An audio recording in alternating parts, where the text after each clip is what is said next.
I'm going to show you easy embossing, and I'm going to use the part open bud from the Wild Rose set.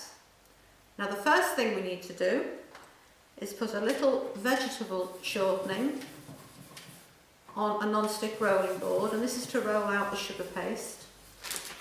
Approximately 2 pounds of paste, knead it until pliable and then roll until it will fit the size of your cake.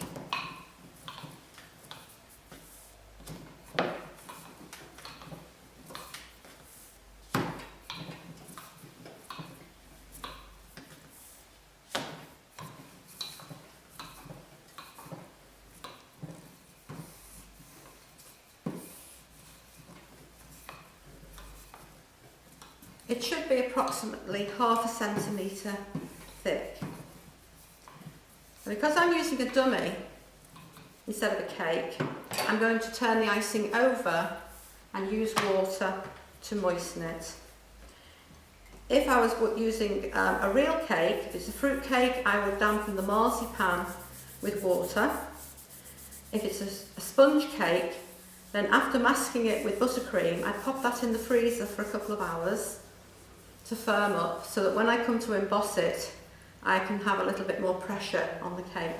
So I'm going to take my dummy, lift the icing over the cake, and I'll just place a black mat on the board. That will help it from sliding around. Expel the air from underneath the top surface, and then just press the sugar paste onto the side of the cake.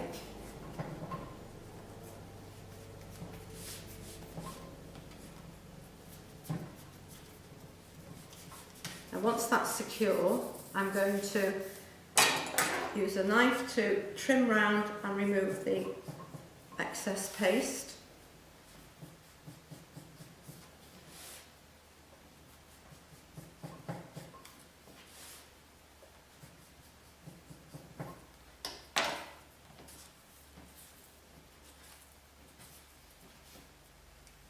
And then I'm going to use a smoother. Now I have one with 4 rounded sides, and that will prevent any marks being made by the corners.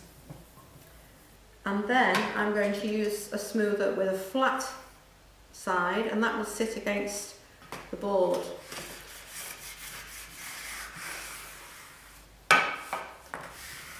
Now if you do happen to mark the icing, don't worry, because you will be embossing it, so any marks will disappear.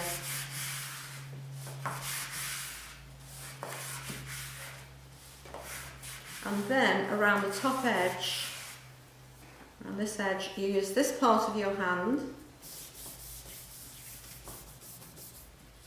I'll just place the mat back under the cake. And just bring that back into shape.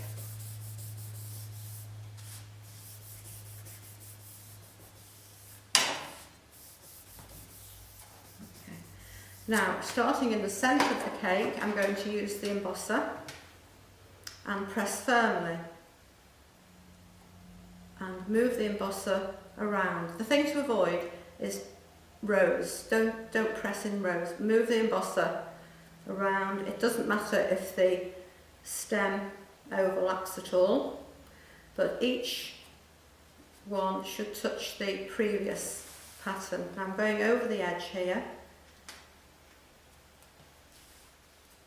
and down to the board, turning all the time to create the pattern. Now if you have a piece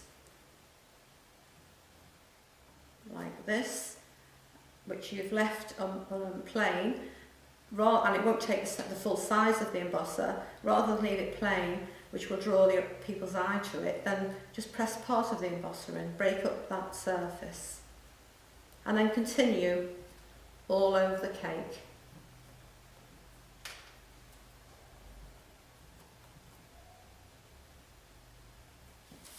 When you finish the embossing, Then you can use one of the pearl sprays that are on the market. This is edible, and you need to give it a good shake before spraying.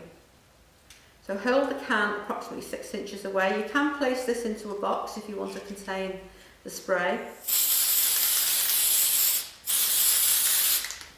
And turn the cake, and this will bring the pattern to life. It shows the pattern up much more than just leaving it plain.